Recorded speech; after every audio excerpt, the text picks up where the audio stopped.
Hi, hola. I just remembered the thing that I said in my last live that I wasn't going to do, and I didn't do it. I didn't say hell is low. I guess I just kind of said it now. I just quickly wanted to come on live today. Let me just look out the sun, because the sun through a window pane is not good for you. It's carcinogenic, so I'm trying to like avoid it. I guess I'm kind of like out of the way. The clouds look so nice. Oh my god. But yeah, I thought I would just come on and just talk about something that I was thinking about, which is about discomfort. So I was just doing a meditation from the app Sam Harris, the Waking Up app.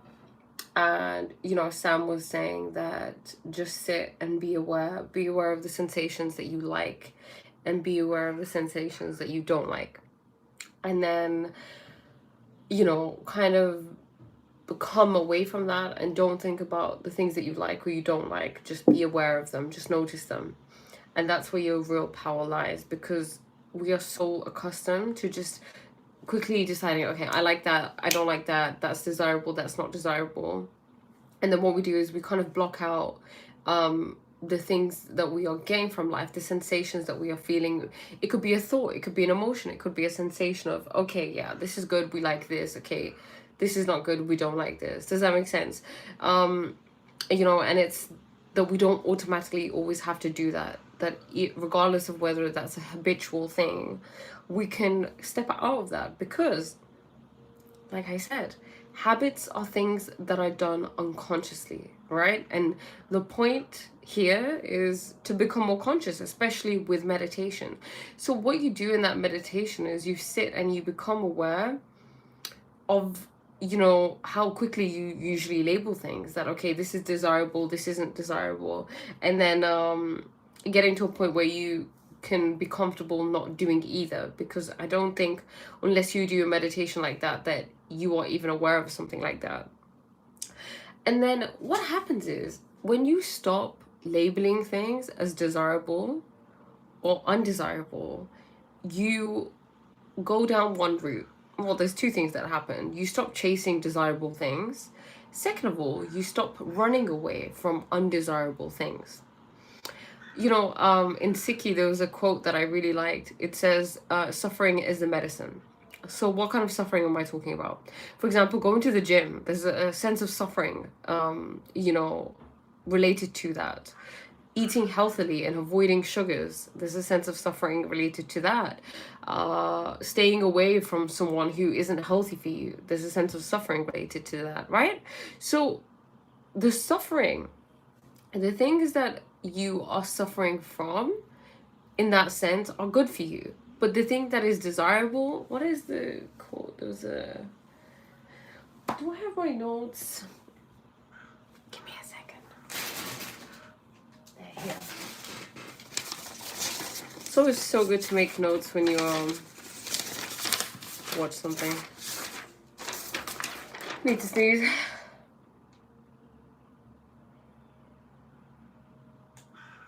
No. Okay. This is the quote from Barney. If there is birth, then there is death. If there is pleasure, then there is pain. If there is enjoyment, then there is disease. So when do we enjoy things? Hi. We enjoy eating sugary foods. We enjoy consuming substances, right? We love drinking. We love things like that. Hi, Jason. We enjoy talking to someone who may represent chaos. Thank you, Jason. I love your content too. So does that make sense? So where there is enjoyment, there is disease. Where you are constantly indulging in eating sugary foods, unhealthy foods, fast foods, processed foods, right? There's obviously enjoyment because they taste so good. And what happens is that you fall into the lust of the palate, right? It's like a lust. Eating food that is so yummy yet not good for you. It's lust. So there is disease where there is enjoyment. But And if there is pleasure, then there is pain. And you know, when I read this, when I saw this, it was someone speaking and they were, discussing this. I was like, what? So in life, we're not meant to feel pleasure? Or is pleasure a bad thing? But it's the way that you take it. So in this, is if there's pleasure, there is pain. The things that feel really, really good. Why do they say, why is it all the bad things feel so good? Why is it all the unhealthy foods are so tasty? Why is it the unhealthy people in our lives just feel we get so emotionally aroused by them? And then, for example, someone who's so used to chaos wouldn't like being in a relation to someone who didn't represent that, who didn't represent chaos. And because chaos to them is pleasurable, whereas if they find someone who's a nice person, who doesn't, who's peaceful, who doesn't represent this chaotic, harmful energy, then they don't like it. It's because we become attuned to running after pleasure and away from discomfort. Yeah, what if you could just make friends with your discomfort? What if it is in your discomfort where real growth lies? Because we all want to be growing, right? That's the part, like, that's the guaranteed thing in life, that you have to keep growing, you have to keep evolving. The thing that stops evolving, the thing that stops growing, dies. In nature, if plants stop growing, they're dead. Their class is dead. That's the only reason they would stop growing, right? So that's the same with us. We are nature. We're not only a part of it, we are nature. So it's important to understand our nature as being part of nature and being nature, and then knowing, okay, these are the ways and these are the values that we need to have in our life so that we can live and thrive.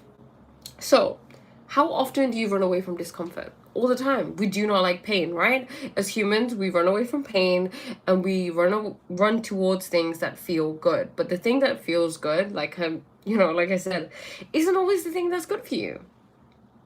Let's go back to the gym example. Going to the gym isn't always pleasurable, especially at first. It's painful, it's annoying. I remember thinking once I had started going to the gym, and I was thinking, honestly, Priya, we are gonna just watch our food because this is awful. Okay, this is horrific. I don't know how people do it. It was so bad. But see, that pain is going to lead to something good. And I'm talking about these kinds of pains, okay? I'm not talking about the pain of like having someone toxic in your life, because there is a sense of pleasure that you get from that. Because if we look at existential kink, okay, there's a book called Existential Kink. It's about the shadow. The shadow is the part of us that is repressed. It is suppressed. We don't see it. It is in the unconscious. The unconscious is the thing that runs you, right? We can go to Carl Jung, and Carl Jung speaks a lot about this, about how the conscious is not in control.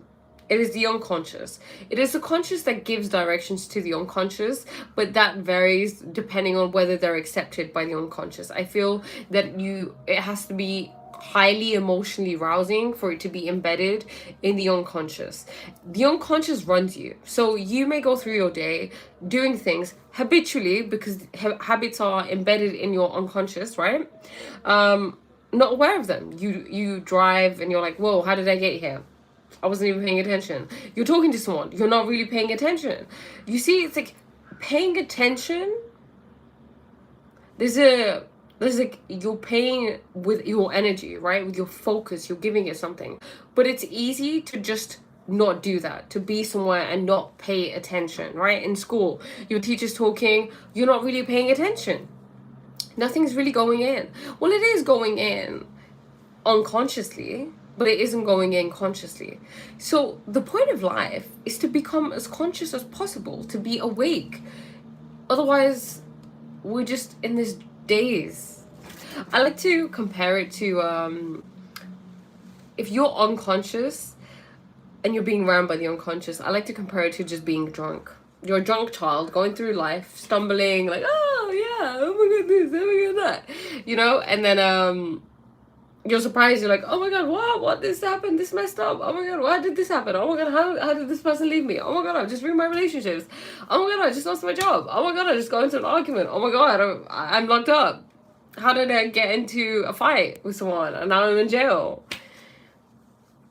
You know, these are things that happen to drunk people, but they happen to also to people who are asleep, people who are not conscious, because life, well, people do not want you to be conscious. No one wants you to be aware because it doesn't suit them, because someone who is conscious cannot be controlled, cannot be manipulated.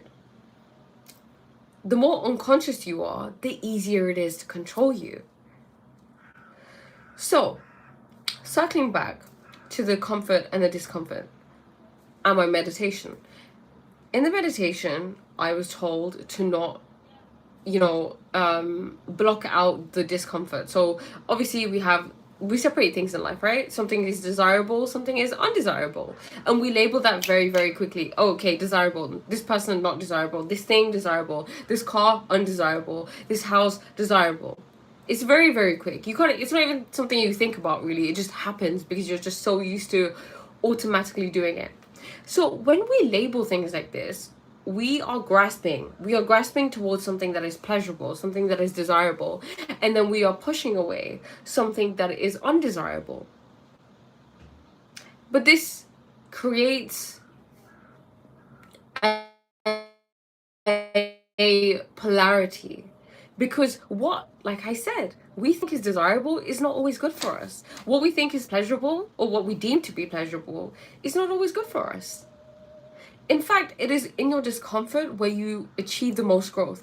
And there's a thing that a lot of people who are enlightened yogis, they constantly talk about. They talk about how we as a society are obsessed with comfort, right? Look around you. Everything is so comfortable. Your bed, first of all. I saw this video about beds and mattresses and how you're not meant to sleep on a mattress. You're meant to sleep on the floor. You're meant to sleep on a hard surface, because when you sleep on a hard surface, your body actually rests. When you're sleeping on a mattress, I believe you're not sleeping on your bones, you're sleeping on your muscles, and then it has an effect on you. You can't sleep properly, whereas if you're on the floor, because it's hard, you're sleeping on your bones, which allows your muscles to relax. It allows your body to relax. So we think, oh, okay, let me get the best mattress, let me get a car so I don't never have to walk anywhere, let me do this or never have to do this. And you think that you're adding to the quality of your life, but are you really? You're probably not. You're taking away from it, because you're impacting your health, because you're living further and further away to the natural way of being. And people go to different countries where they don't have that standard of living that you may have in the West, and they think that these people are backwards, that these people don't have anything, and you pity them and you feel sorry for them. But you don't know that these people are probably the healthiest, happiest people ever, because they are living in tune with nature.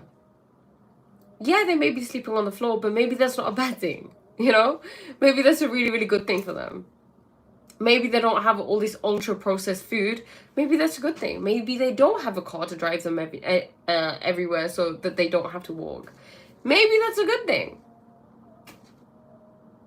You see, so it's about, I think, contemplating things in life, thinking deeply about them, about why they exist. Why is it here? Is it actually helping me? Just because it's normal doesn't mean it's natural. And, there's a difference in that.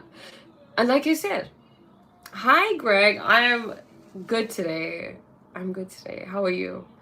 I have this cold that just won't leave me, and I feel like sometimes it affects my mood a little bit. But I remind myself I'm human. I'm not perfect. I'm not always gonna be amazing.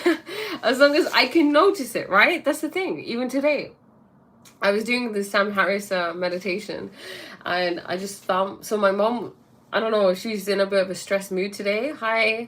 And I didn't even, I guess I wasn't conscious at this point.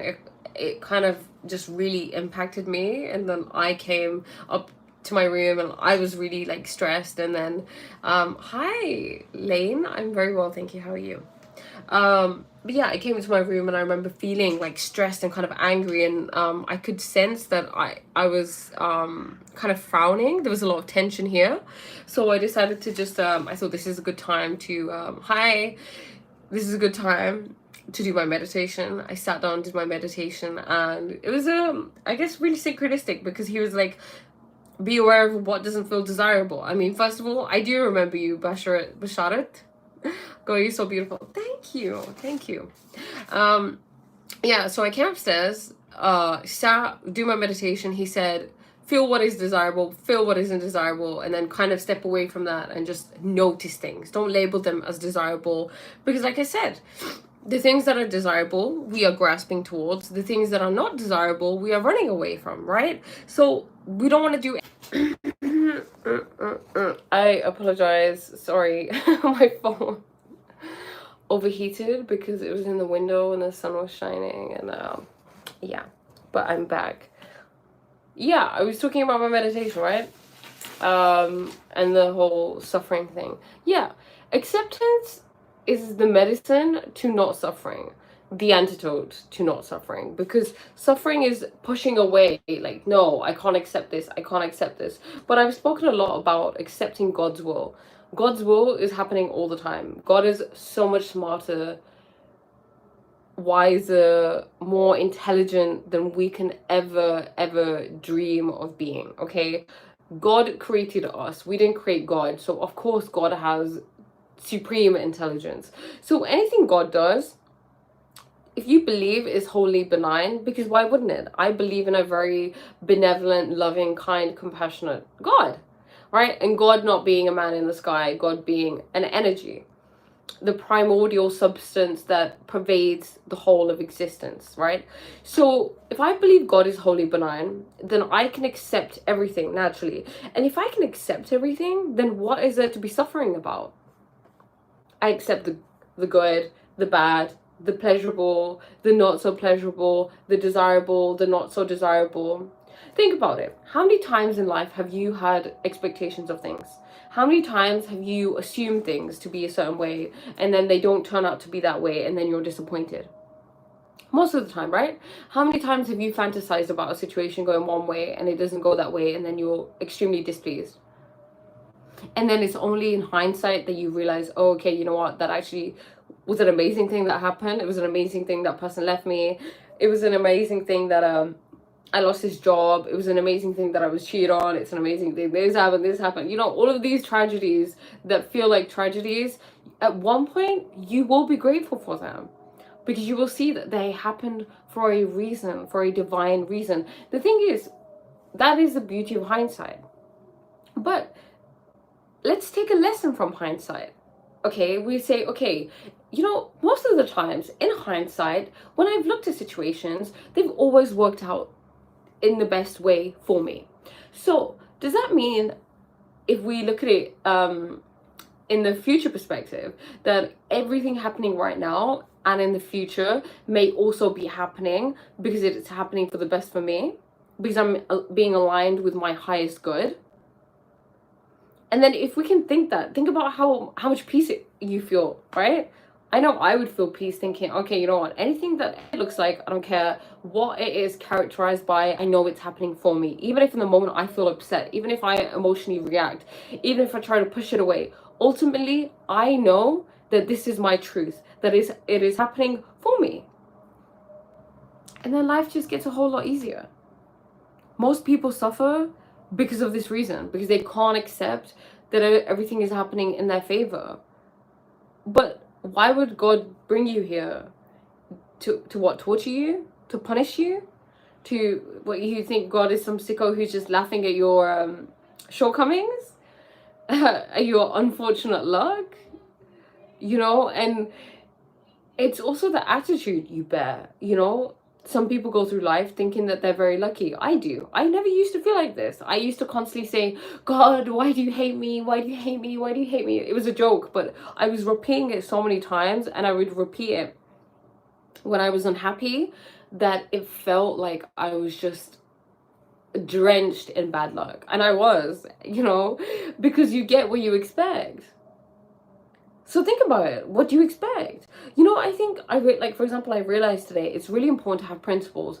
My sister was talking about you know, how she is dating, right? She recently started dating. She got a dating app, and then she was talking about these two qualities these two different men had that she was speaking to, and then she was kind of trying to discern which one is better suited to her, for, you know, etc. And I said, okay, what is it that you want?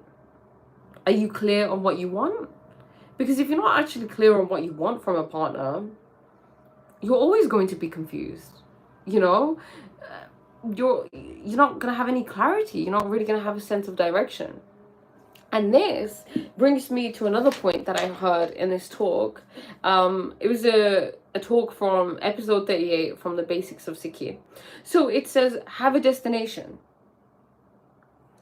Otherwise, you are easily tempted by worldly pleasures. Life becomes aimless, and if you lack purpose. Purpose is so important. For example, my purpose here is the reason why, like, my purpose is to help people, you know, I guess by motivating them, by helping them realize their potential, by sharing my gifts with people. Hence why I'm here. Whereas for some other people, it could be anything. Your purpose could be, you know, spreading love through music. It looks different for everybody, okay? And it gives me a reason to wake up every day. It gives me a direction.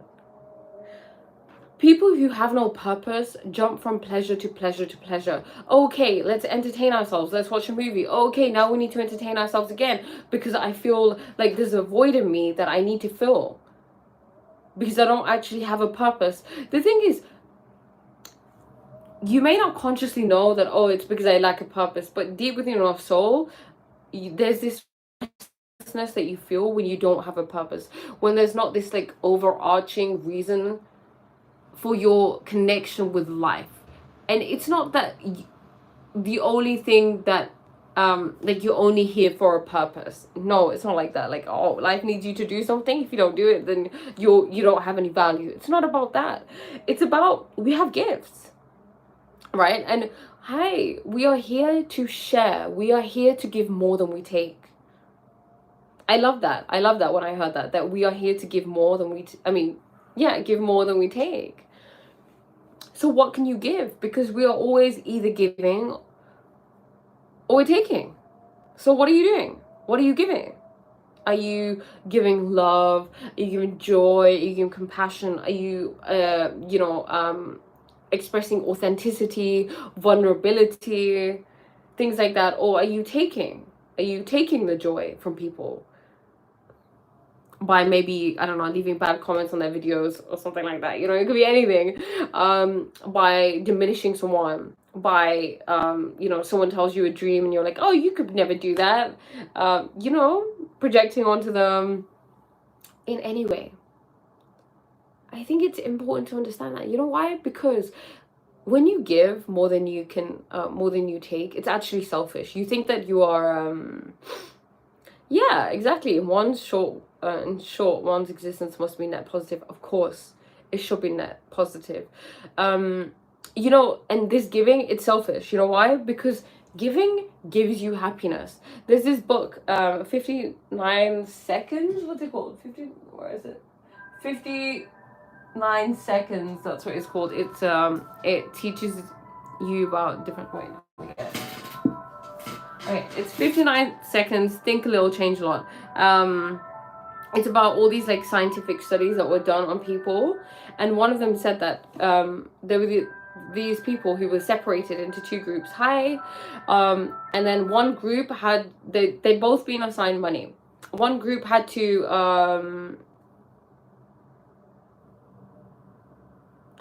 oh my god, madam, you wake every day because of the super chiasmatic nucleus in your hypothalamus, not because there's something to live for. Oh my god, that's so sad. You see, this is the thing with science. Science is all about the head. Whereas the poet is all about the heart. But the religious person is about the heart and the head.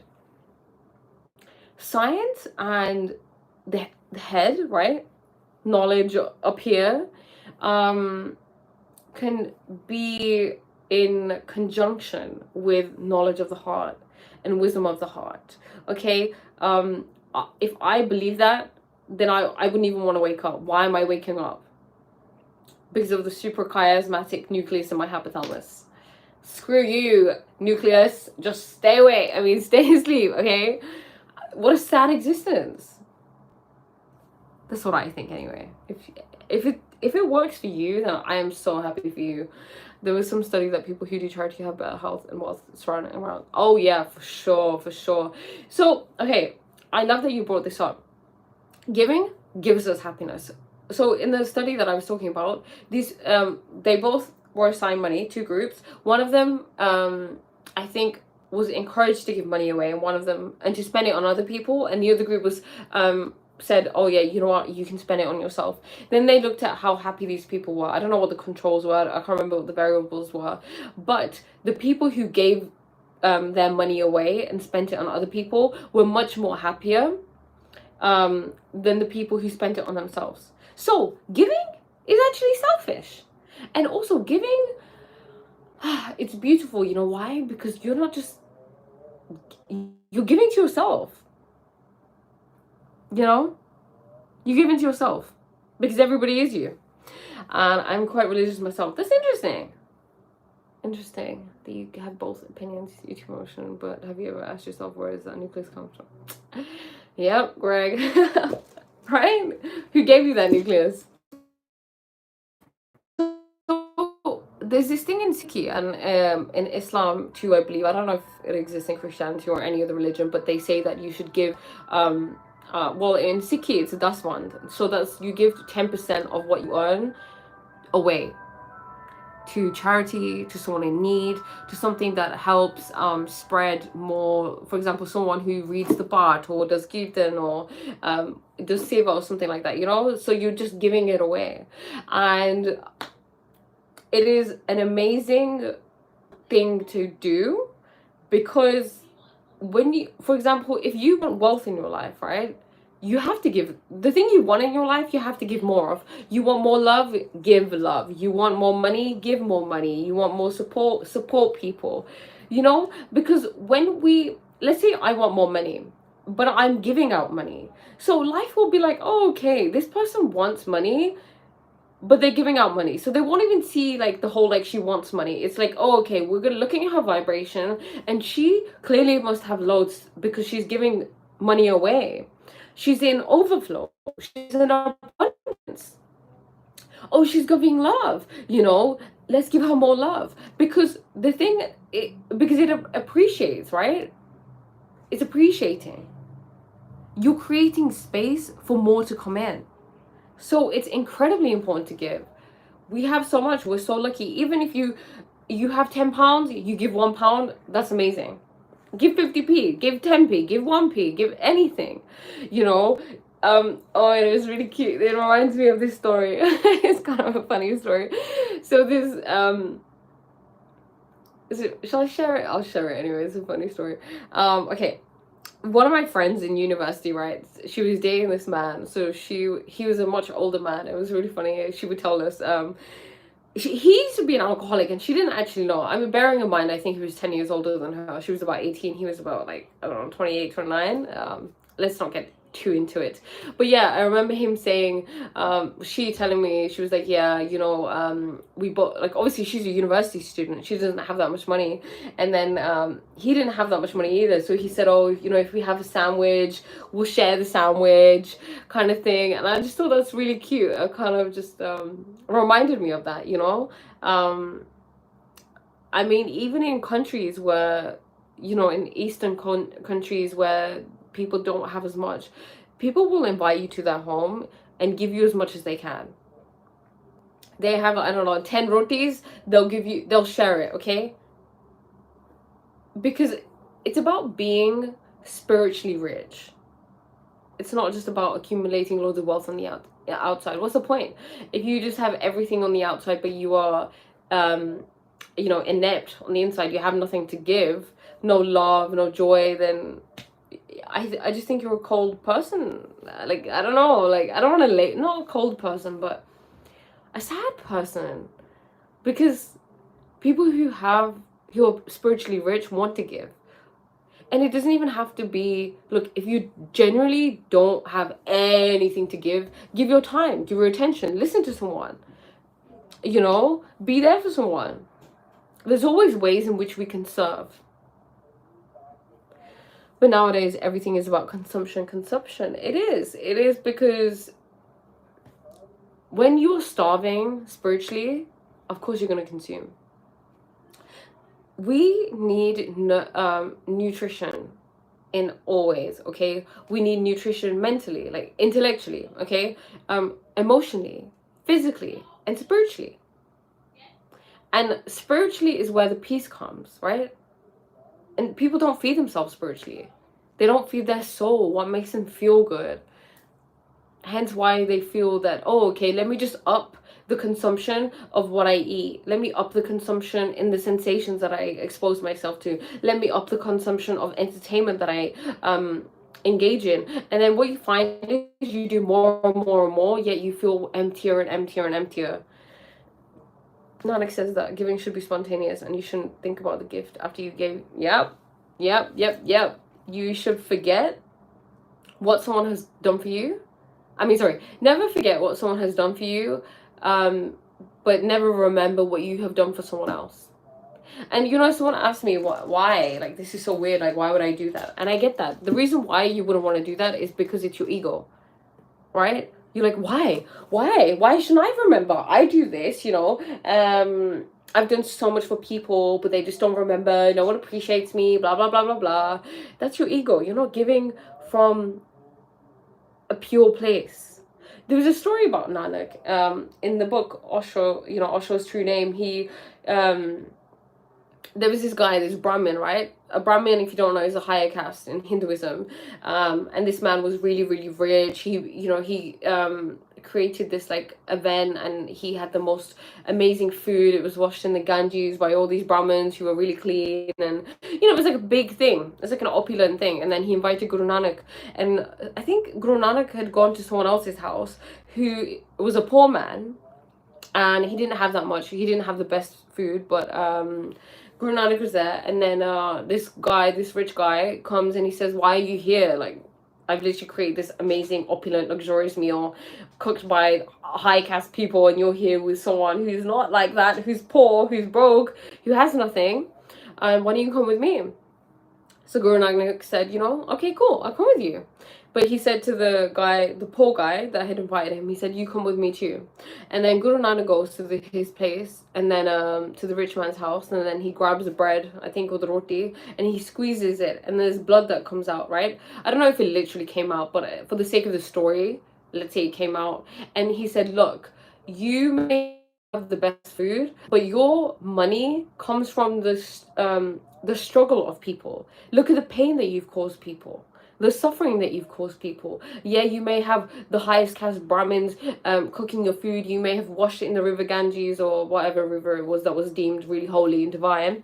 But your food is not holy and divine. And then he took the food of the other guy, the poor guy, and he was like, look, this man has earned his living honestly. And there was no blood or anything coming from it. So it shows, in life, the food you eat, the money that you use to pay for that food has an energy. I was reading this book about this Brahmgyani. So Brahmgyani is someone who's really enlightened, right? And it was talking about his life and the way he lived his life and the lessons that he taught people. One of the things he used to say in the book, well, it was a book written about him by someone. One of the things they said about him was that he could tell, he was so sensitive to energy, to subtle energy, that he could taste when the food was purchased with money that was earned honestly, and then he could taste the difference when it wasn't earned honestly. Oh my god, that kind of just like, whoa. How often do we accept money that may not have been earned honestly? Or how often do we take money or keep money or steal money or cheat someone out of money or manipulate someone out of money? you know, that wasn't, we didn't take it in honestly. For example, you know, there are some people, I mean, for example, I don't know, I guess this is saying that people think that, oh, if you're rich, then you haven't earned it honestly, whatever. But, you know, it's easy to get jealous of those people, like, oh my God, they have so much, they didn't even do it honestly. Let me do it dishonestly. It's easy. But that food, they can never, ever, in Punjabi, they would say, "Unna nu pachda nahi." As in, they can't consume it well, they won't digest it well, because yeah, they may look like they're having a great time on the outside, they have all these nice cars, nice home, whatever, but they don't have peace in their heart. Because when you do things like this, when you're manipulating someone out of money, right, you're causing pain and suffering, you're taking away people's happiness, then how can you digest your food properly? It's going to come back to bite you. It always comes back to bite you. So now within myself, you know, I've made this thing where I say that I only want money, I only accept money that people want to give me to me happily. Give me your happy money, because money carries energy, you know, like anything, money has energy that is attached to it. And let's make a habit of only receiving and only wanting to receive gratitude money, happy money, you know. Like I coach, right? So with my thing, I'm just like, okay, if people, I'll coach you, but if you're not happy with it, like the service, then don't pay me. Why would I want money that someone has been like, oh, you know, like I've earned this money, I've worked hard for it, and now I'm having to give it to someone out of you know, for the sake of it? No. Because do you know the difference between the two? Money that comes in like that, money that someone doesn't want to give you, right? Money that they're being forced to give you, money that has come in that hasn't been earned honestly, it creates problems for you. It's like food. If food is cooked by someone who really loves you and they are in a great state, and you know, they put so much love into that food, you can taste it. You can taste it and it's good for you. Because food made with love and eaten with love, regardless of what food it is always going to be good for you. Food, on the other hand, cooked by someone who doesn't love you, who isn't pouring love into it, oh boy, can you taste it. You can taste when someone has cooked food in a bad mood. Once my dad was cooking, right, and oh my God, he was not happy. We had like argued. There was conflict, and he cooked food that was just not great. And it doesn't even matter about how good of a cook you are. It's the energy you put into it. For example, there was this TikTok video I saw where you know, this lady said that she doesn't drink water in a restaurant on a table where people are arguing, because water stores memory. It stores energy. So when you're drinking water around people who are arguing, that water is absorbing the energy of that water, and that is going into you, and that is affecting you. Nature gives without a thought of taking. The fruits drop, the milk flows. Every animal and plant naturally add to the cycle. It's only us that expect something in return and must force ourselves to. Wade, I couldn't put it better myself. Yes. And if we are nature, then maybe our true nature is just to give. Because life is a cycle, right? You have to give and it comes. You give and it comes. You give and it comes. There are people who have this very lack mindset, and I get why.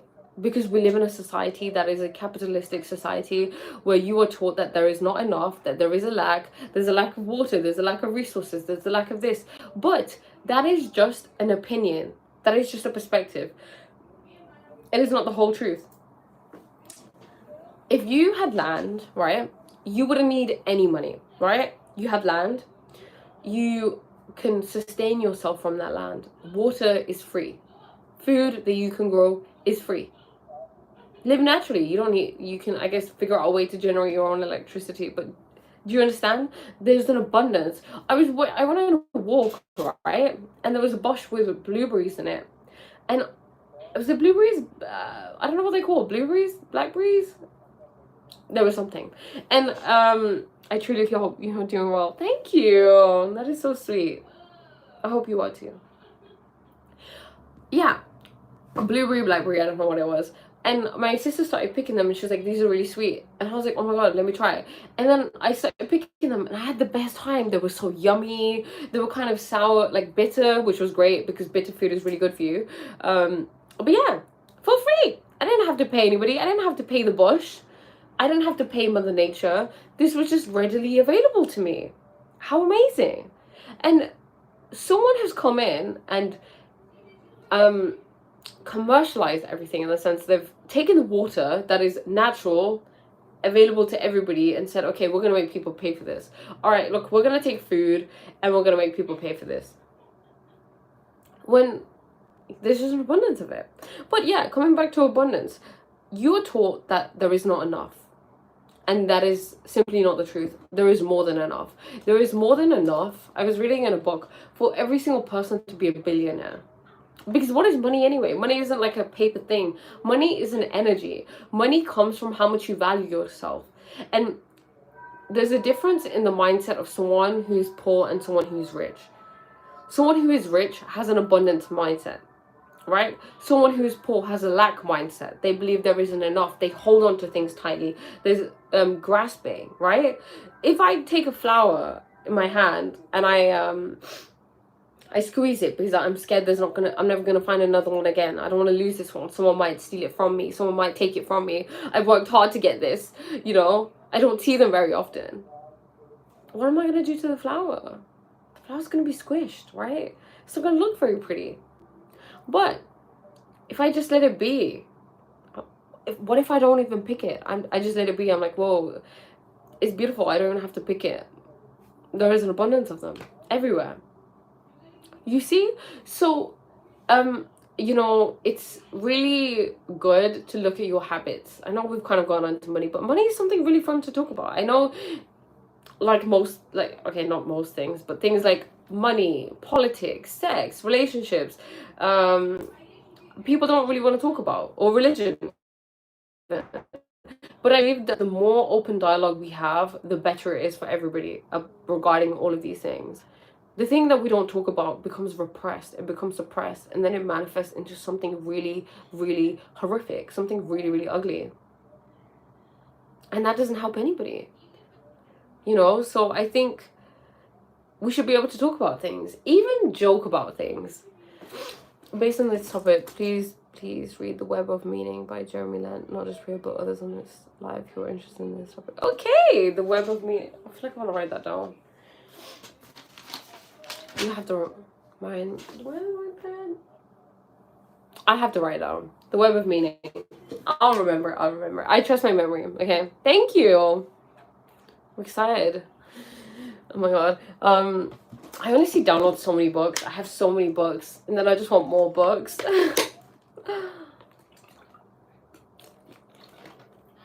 It's like, when am I actually gonna read them? You know. I do try. I don't know. There's just sometimes so much to do. Read this, watch this, listen to this, do this, go for a walk, go live, that I just never know. But does anybody have any questions about anything? It can be related to this topic, it can be related to something else that is appropriate.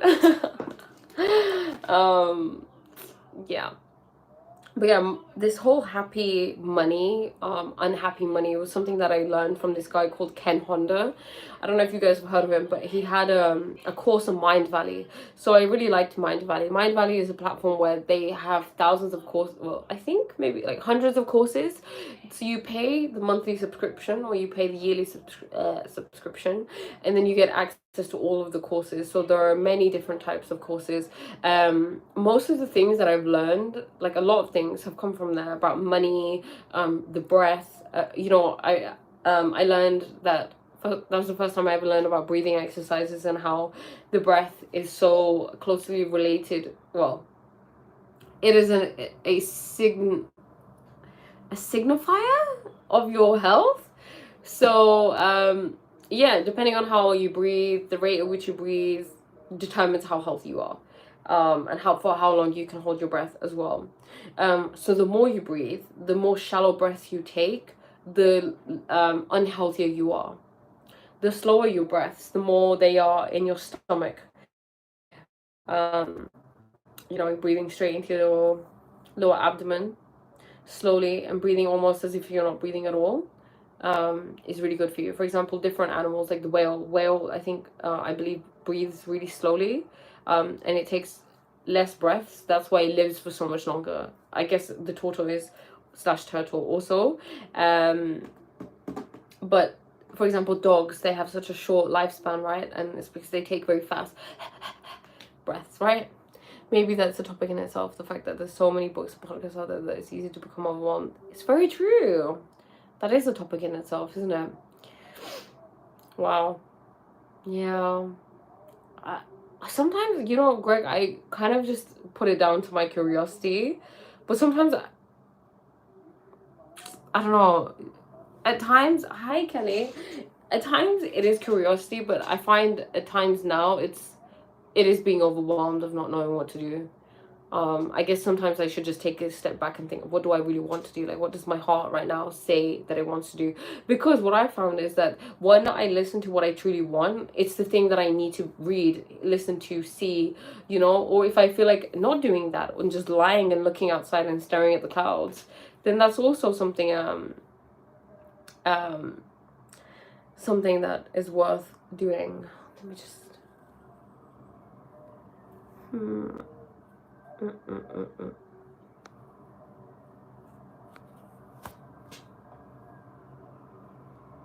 Okay.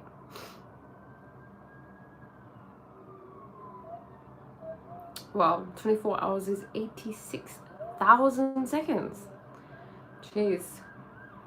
That is a lot.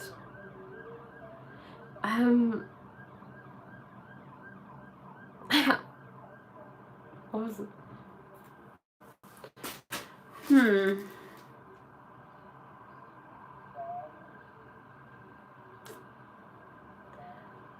Your aura is strong as well. Thank you. Thank you. It's not this light, right? This is just my camera. So if this, yeah, this is not my aura right now. That's just my screen that is cracked. You were talking about sitting with the clouds. Yeah, I used to love doing that. I used to sit on my trampoline and just sit and watch the clouds go by. And even today I went for a walk and it was the most beautiful thing ever. And you know, I wanted to talk about jump again. I know I spoke about it on a different live, but I really want to kind of express how helpful it is for me in my life. Thank you guys. This is so helpful. Jorge? So yeah, I was walking, and like I said, I like to do a jump, right? I tend to do the more method because there are many ways in which it can help you. It helps me be aware of how focused I am. It helps me listen more. And like I said, listening for me is such an important thing. I guess it is for everybody. I don't know. I kind of had an inner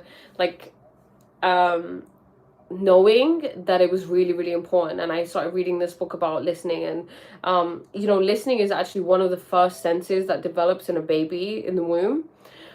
So yeah, when the baby's in the womb, the baby can hear all the things mommy and daddy are saying, and it absorbs that. You know why listening is really important?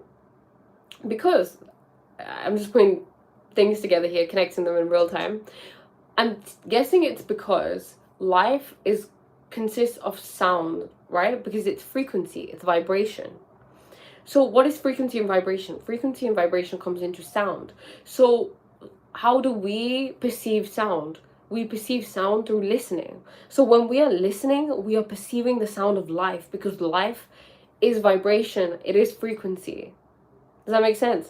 That is why listening is incredibly important in every area of your life. If you can improve how well you listen, you are going to be super magnetic. You are going to be probably the most intelligent person, because you can observe, you can hear. You'll be emotionally intelligent, socially intelligent, because you actually hear people.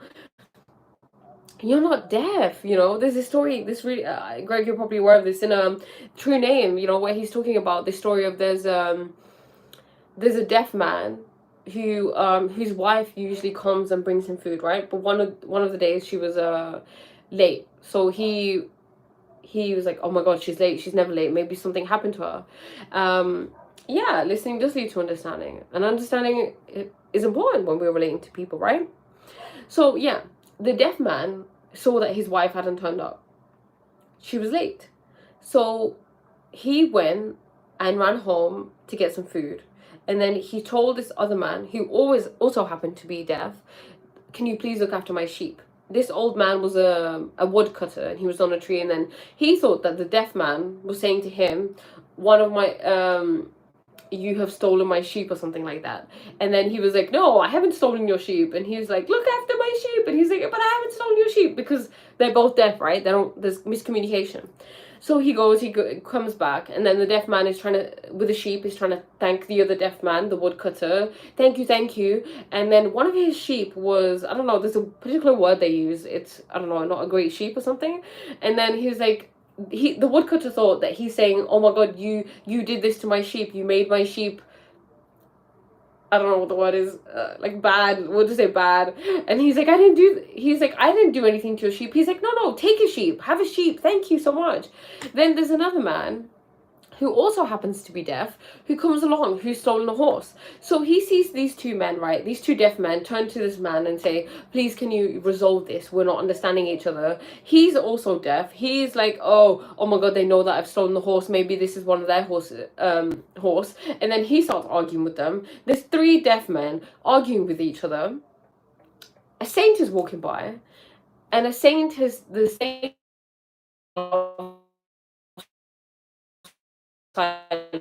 people.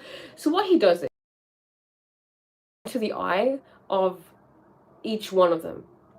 He looks into the eyes of the guy who's on the horse, and he gets scared and he runs away. And then he looks into the eyes of the guy who owns the sheep, and then he gets scared and he runs away. Then he looks into the eye of the guy who's a woodcutter, and then he runs away. And then the point is, we're all deaf. Okay, when you don't have good listening skills, you are the equivalent of a deaf person. What is the point? You don't hear anybody anyway. I mean, you may hear them, but you don't listen to them. You're not being present with them. That is why there are so many issues in people's relationships. It comes down to communication, and it's not even necessarily you're not saying the right thing. It's, did you even hear me? Do you hear me? Are you even listening to me? If you don't listen, if someone's trying to tell me something like, I'm not okay, someone's troubling me, something's troubling me, and I don't hear that, how can I help them? How can I be there for them? And then they feel like, oh, Priya doesn't care, she's not listening to me. You see, so it's so easy to disregard people because we just can't hear. But if we can improve our hearing, then everything changes. Also, you don't just hear people, you hear life itself. You can tune into nature. You can hear the wind, you can hear the birds, and then even subtler things like the wind rustling against the leaves or the ocean, things that we just tune out because we'd rather listen to music, in our ears or something like that. Or, I mean, okay, that's not necessarily a bad thing, but we just tune it out. I noticed this in myself. How often do I actually take time to focus on the birds singing, on the wind sounds like, and it feels so relaxing. We used to live in nature. We used to hear these things all the time when our minds weren't just enveloped in noise and thoughts all the time, because the thoughts and this thinking is the cause of your suffering. It's contributing to your suffering because you're so lost in them, because you become one with them. You think this is true. It's a play, and you go along with life thinking that it's real.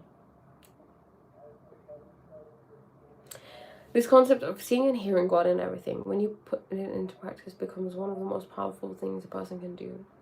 So true. It's so true. Oh gosh, it's so true. And then you just sense God everywhere. You know how special that is. You don't feel that there's this separation, because we used to be, well, we are one with God, but there's like an illusion that we're not. And I feel that that's where most people's pain comes from. Yeah, I feel most people are pain. That's why they need to turn to things like entertainment. Like the thought of entertainment now, it's really funny to me. I just think, wow, what do people need entertaining for? I don't know, like, I just think of it in a completely different way. I see it in a different way, you know?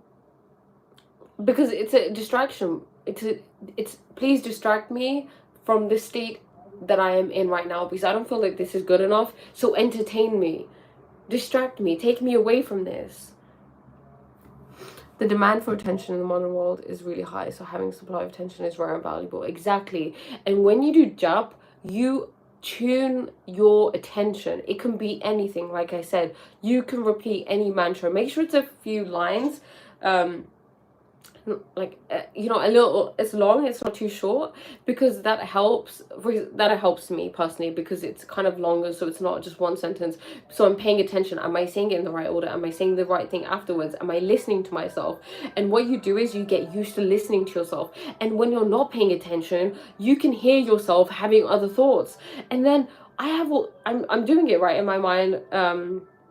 I'm repeating the mantra over and over again in my mind, and then there'll be thoughts coming up, right? And then if I get lost in the thoughts, I'll become aware of the fact, whoa, okay, I got lost in the thought. What was that thought? And then I'll become aware of the thought, and then I'll be like, whoa, what a freaking psycho you are, Priya. No, I'm kidding.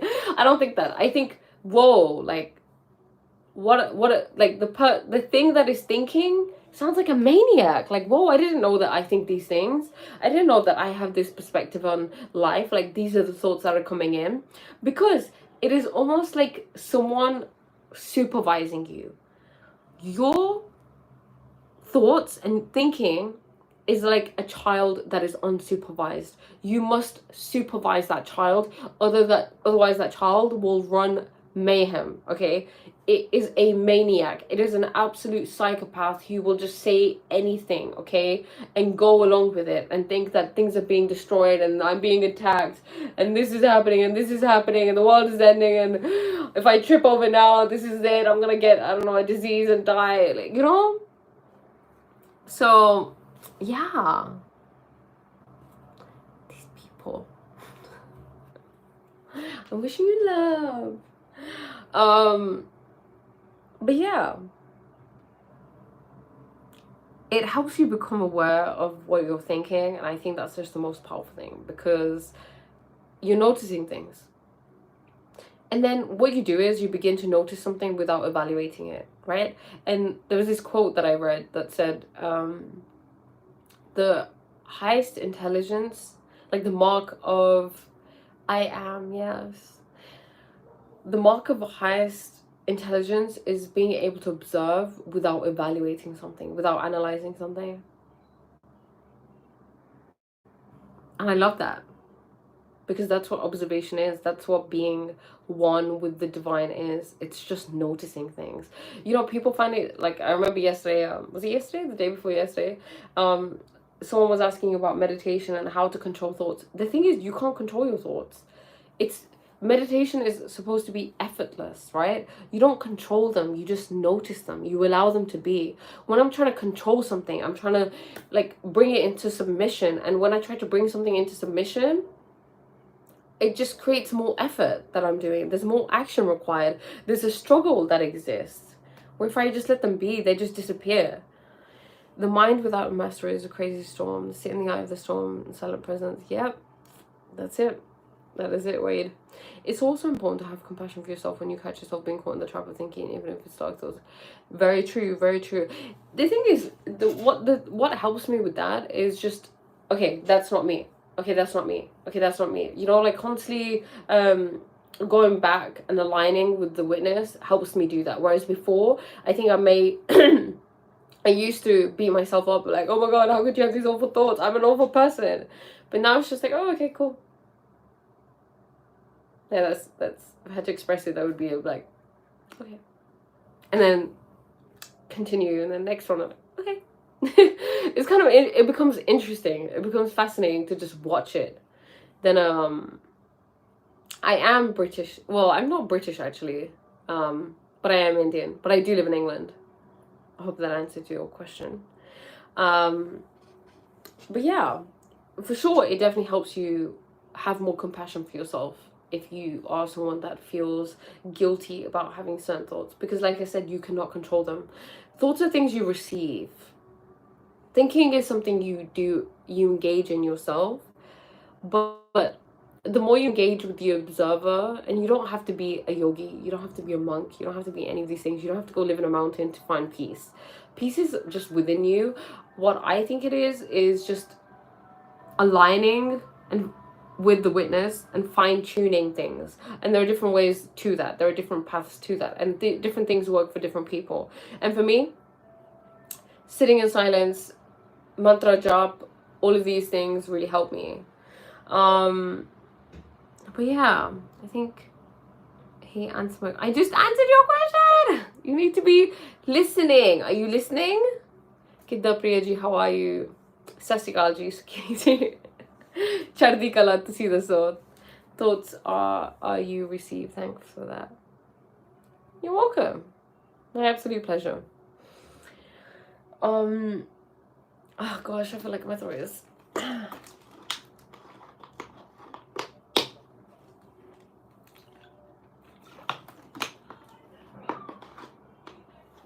thoughts are also a biological process that are there for us survival, but we get paired. Oh, interesting. Yeah, I guess it's they definitely certainly help in survival. So do animals have thoughts then? Do they? That's an interesting thing, isn't it? To see whether they have thoughts or not. And I'm glad to hear that, Suki. I'm glad to hear that. Are you enjoying the weather? Of course, to feel the feeling and see the thought without seeking reasons or making judgments is the way. Just feel it until it's fully felt and the emotion finds release, in my experience. Yes. You know, there's this story, what's his name? Jeff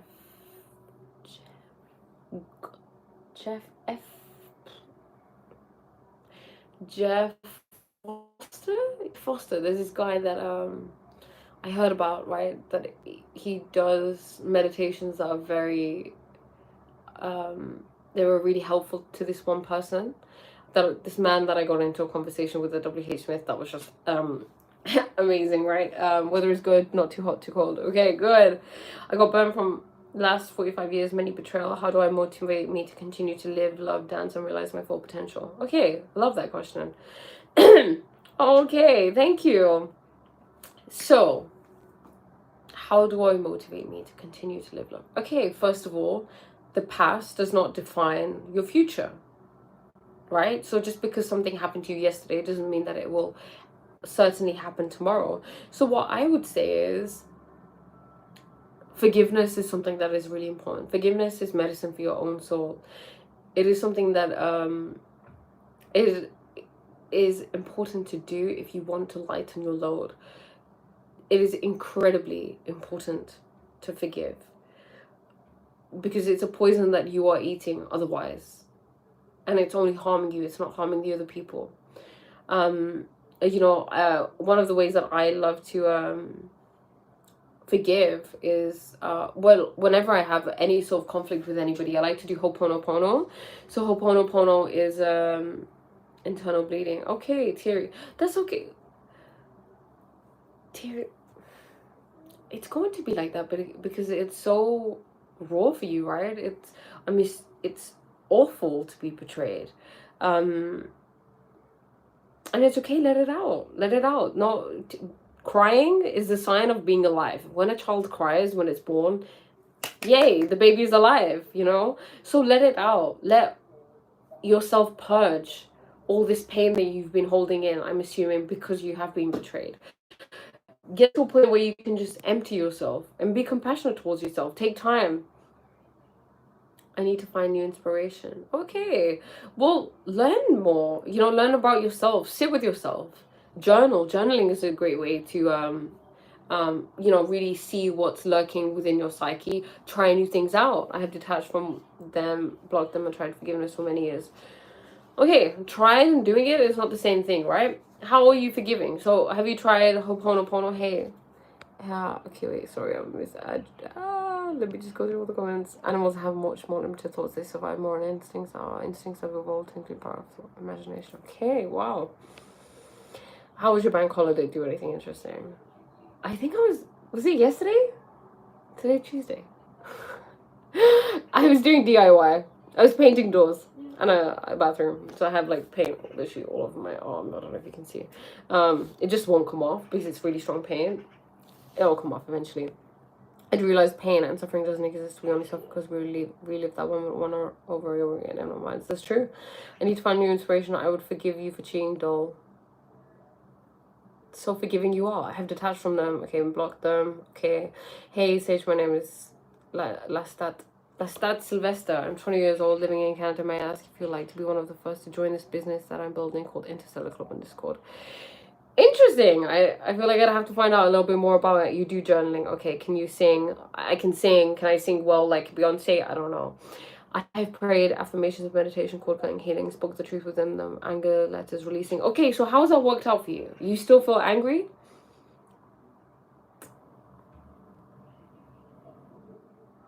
Have you tried Ho'oponopono?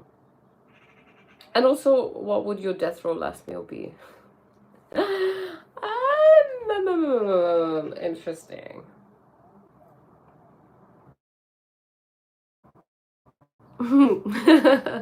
I think it would be chocolate brownies and maybe khichdi. Yeah, I love khichdi. Lots of ghee in it. Yes, lol. I tried it in 2013. Okay, aloo paratha. Ugh, aloo paratha. Yummy pizza. Okay, so how SA? How is it? Like, how is it going for you in terms of you forgiving them? Do you feel like you've actually forgiven them? How are you not able to move on? Do you still? Because look, if you're present in the now, it wouldn't be a big issue for you because you're living in the now. You're aware of, okay, I'm here right now. I'm listening to Priya. This is happening. You're not thinking, oh, okay, there's this thing that happened to me years ago. There's this thing that happened to me years ago. There's this thing that happened to me years ago. People betrayed me. People betrayed me. That is living in the past. You know, you can't let it be your story. You can't let it be something that defines you. It was a circumstance. You have to let it go. You have to believe that, you know, in the greater goodness of life. And believe that I have no fight, motivation to dance, self-love, self-care. I have no. You don't have to fight. Maybe you just have to surrender. Maybe just surrender and allow yourself to feel what you want to feel. Maybe stop trying to force yourself to feel something quickly, and to get to a point where I just broken my heart. I have to keep it. Okay, you know they say for heart, like for example, muscles, right? When you go to the gym, your muscles tear, right? They have these micro tears. Is it micro fractures or tears? But something where so it can get bigger. So your heart is the same. When your heart breaks, you expand its ability to hold more love, to grow more. So take it as that. Change your perspective. Change how you see what happened. Change it from I was a victim of betrayal to this happened to me because life set me up for something great. Because suffering is the medicine, and you suffered, right? You suffered, and this can be your medicine to just catapult yourself into life. That's what I see. I feel like suffering is like this, like things that happen to us that are super traumatic or hurtful or painful or betrayal or whatever it is, they take us back, right? And we feel like we've gone so many steps back and it's so difficult. But what they do is they just catapult you straight way ahead of people sometimes. Not that that's the point of it, but you know what I'm saying? It happens for a reason. Let it be something that just helps you become the greatest version of yourself rather than something that you are a victim of. Thank you, Priya. Oh, my friends call me. Oh, your name is Priya too. Cute. Is it Priya? Okay. Living truly right now, not in the past, not planning for the future. Exactly. I need great determination to get fit. It's religious information. It is what do you think it is? I say, my friend, please expand on meditation practices you have tried. I love that. Honestly, I have to make Greg a moderator. Actually, not a moderator, but like, Greg is like the meditation expert here, okay? Love that, Greg. You're so sweet. Once you realize and have noticed your own behavior pattern is the choice. Do you want to stay as you are, or do you want to change? Exactly. If you keep making the same choices and have the same mindset, things will never change. Yep. I've learned lessons and made myself stronger. I need heart, soul, new joy. I will meditate more. Thanks.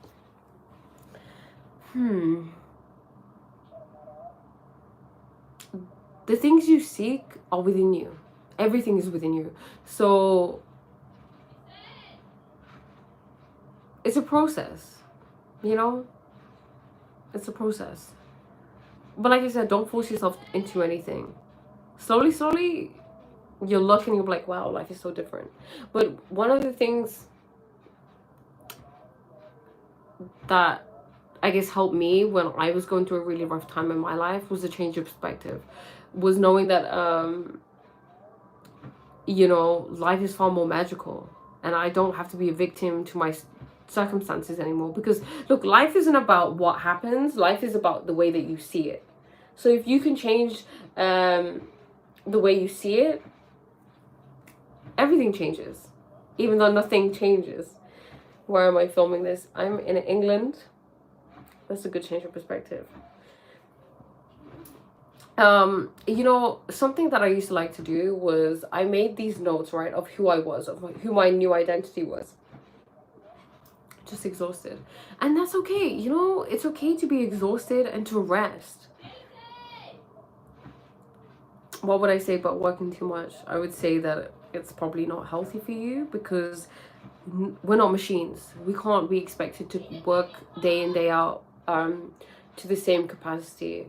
I know there's this whole vibe, I mean, this whole like excitement about productivity, but that's just something that was created to exploit people, I guess, really, right?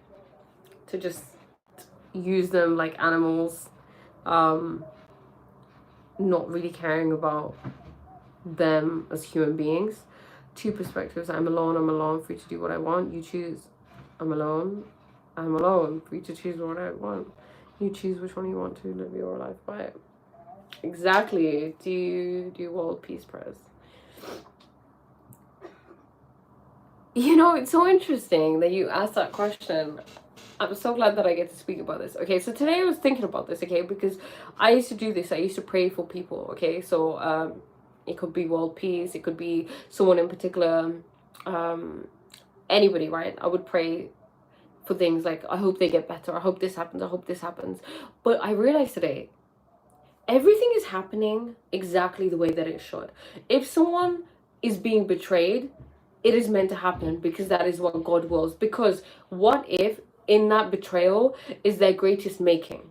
Okay, because someone could have prayed for me.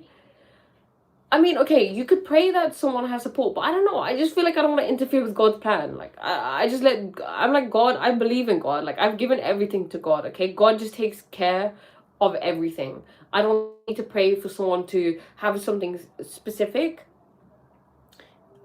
Because what if I'm blocking them from something, right? What if I pray that someone who's unwell gets well, but then maybe them being unwell was for a certain reason? Because they had to learn something, they had to go through something. Does that make sense? Sarvata pala. Yeah, Nanak Naam Chardi Kalas. Sarvata pala. If you do Sikhadas, we pray for the world every day. That's very true.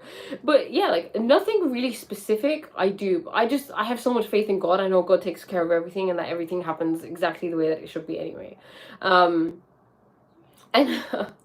I'll tell you a secret. So, you know how we're God, right? Like, we're meant to understand that we are part of God, that we're one of God. So I remember being in the Gurdwara and hearing the prayer, and then they were saying, like, hope this happens, this, I hope everybody gets blessed. It was, the guy was saying a specific prayer for the people in the Gurdwara, like, everybody who's come here, you know, we hope that you're healthy, you're happy, you're this.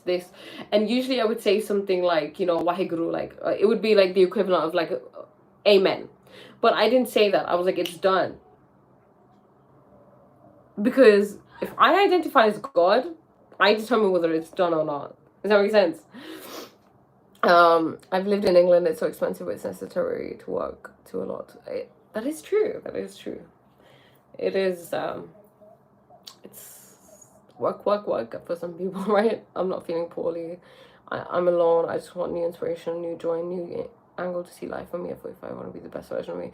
Okay, well, you have this desire to be that, so be that.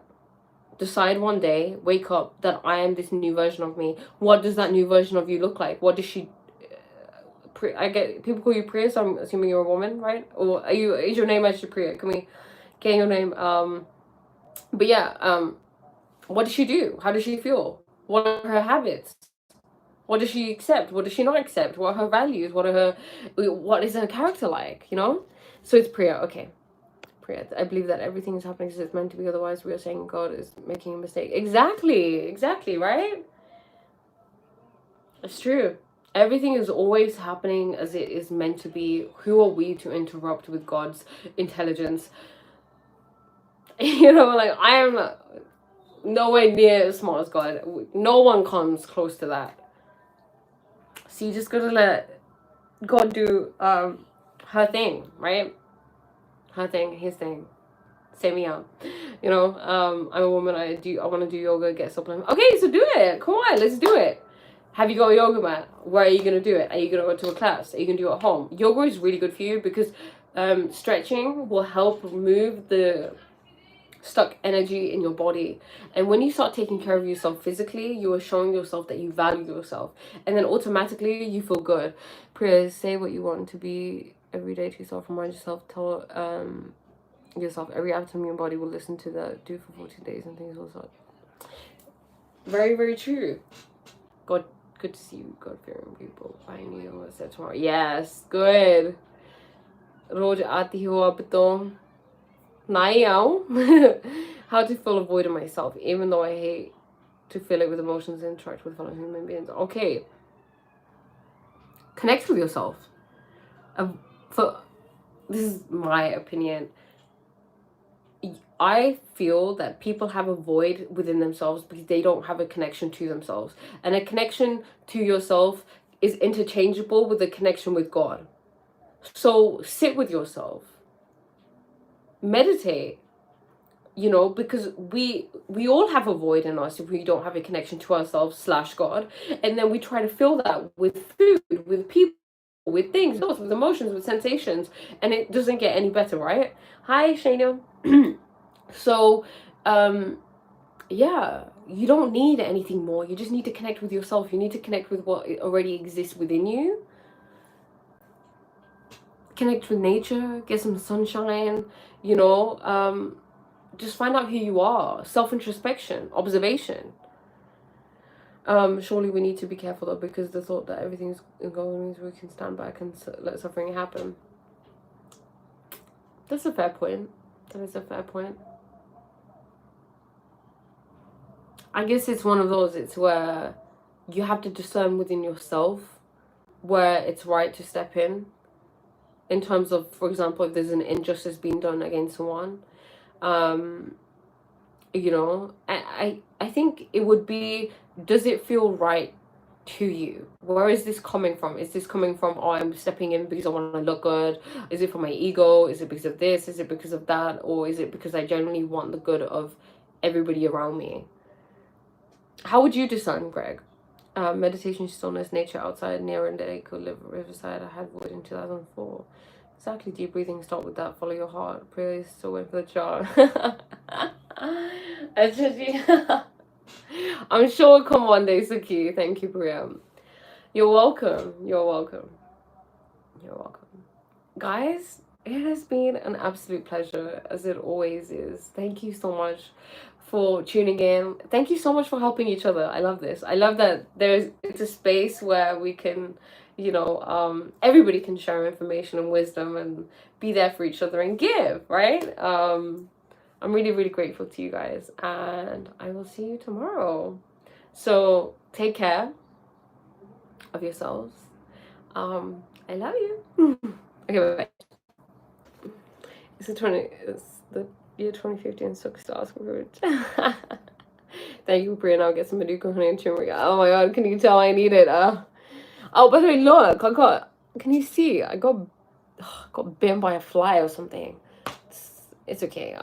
Seeing outside in nature is worth it, right? God bless, take care. Thank you so much. My advice isn't the best by everyone, but good. Hey, your advice was amazing, Priya. Okay, thank you.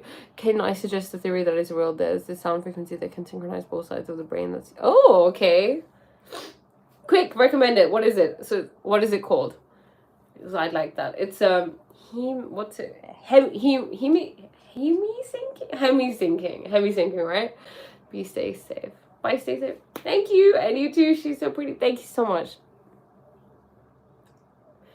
Just leave it as a comment, maybe. Saber-tooth fly. Okay. All right. Okay.